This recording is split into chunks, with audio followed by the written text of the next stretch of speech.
At 2:30 a.m. on September 23, 2009, Stockholm slept under a blanket of cold Scandinavian silence. Streetlights glowed faintly on empty roads, and the city's heart slowed to a peaceful rhythm steady.com, unaware that it was seconds away from one of the most shocking heists in modern European history. Without warning, the stillness cracked open. Sirens erupted across the Vestebry district as Swedish police raced through the dark like blue flashing arrows cutting through fog. At the same moment, an unidentified helicopter descended from the night sky and landed on the roof of Stockholm's largest cash reserve vault, an impossible sight that felt ripped straight from an action movie. Inside the city's police aviation unit, 2 helicopter pilots were jolted awake by an emergency alert demanding immediate air support. Anders Johan Nessen sprinted toward the hangar, boots pounding against the concrete, adrenaline already kicking in. But the moment he opened the hangar gate, something felt off. His instincts buzzed. Something was wrong. A small box sat in the center of the entrance, glowing with a blinking red light. The pilots approached slowly, breaths shallow, hands steady. After inspecting it, shock shot through them. It was a bomb, or at least it looked like one. The word bomb was written clearly across the casing. Someone had placed it there deliberately to stop them, to delay the police, to buy time, and it was working. Across the city, the G4S Forest Cash Vault stood like a fortress. Inside, the night shift pressed on with routine efficiency. It was Friday, approaching the weekend rush, which meant the vault was operating at maximum capacity, holding nearly $150 million in cash. Deep in the building, armored trucks stood lined up underground, ready to deliver money to banks and ATMs across Stockholm. On the 6th floor, 22 employees worked tirelessly, counting and sorting stacks of banknotes under the command of Supervisor Oskar Lindgren. Machines hummed. Hands moved fast, and nothing felt out of the ordinary until the quiet was shattered. Around 5 a.m., the sound began. A low rumble at first, then a violent roar. The building shook as though gripped by an earthquake. Windows rattled in their frames, cash machines stuttered to a halt. Confusion washed over the staff, creeping upward like a rising tide of fear. Lindgren reacted instantly, shouting for the machines to be shut down before sprinting toward the skylight corridor. When he looked up through the glass pyramid ceiling, his breath froze. Hovering just feet above the roof was a red and white helicopter, so close its rotor wash made the entire building tremble. There was no helipad on this structure, no reason for any aircraft to be this close. Unless this wasn't a coincidence, this was an attack.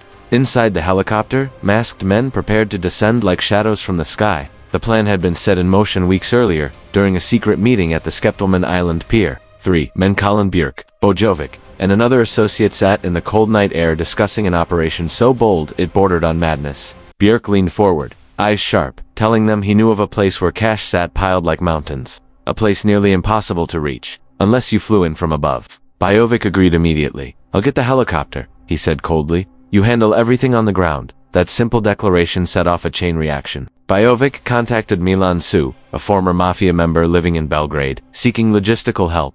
He flew out immediately, crossing borders, calling in favors, and refining the plan piece by piece. Weeks later, back in Sweden, he reconnected with Shabril Sharella, former petty criminal, trying to rebuild his life. Bojovic needed old-school burner phones, outdated and untraceable.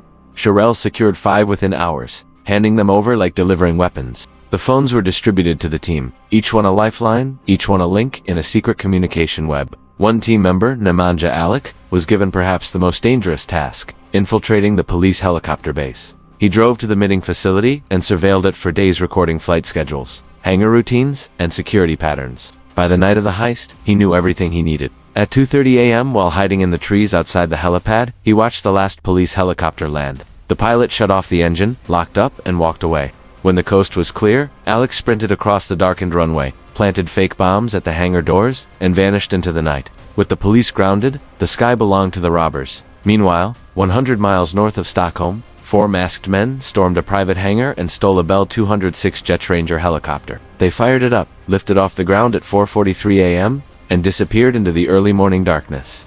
Radar picked up the aircraft, but with the police helicopter trapped behind a fake bomb and ground units, sabotaged by tire-shredding nails and steel caltrops scattered on the roads, response teams could only watch helplessly. By the time the helicopter reached the G4S building, the city was barely waking up. Passers-by stared at the low-flying machine, hovering over the vault like a predator circling its prey. Inside the building, confusion turned to terror as the masked men smashed the skylight, lowered a ladder, and stormed inside with military precision. They filled bag after bag with cash, moving with speed and confidence as if they'd rehearsed every second. Within minutes, they climbed back into the helicopter and vanished into the thinning dawn, splitting up across 2 landing points before disappearing into dense forest. Police swarmed the city, but the robbers had executed every step flawlessly. The bomb at the hangar, a cheap toolbox. The nails on the roads, enough to slow law enforcement for precious minutes. By the time investigators pieced together what happened, Stockholm was facing a cash crisis, and the robbers had vanished. But every plan leaves a trace.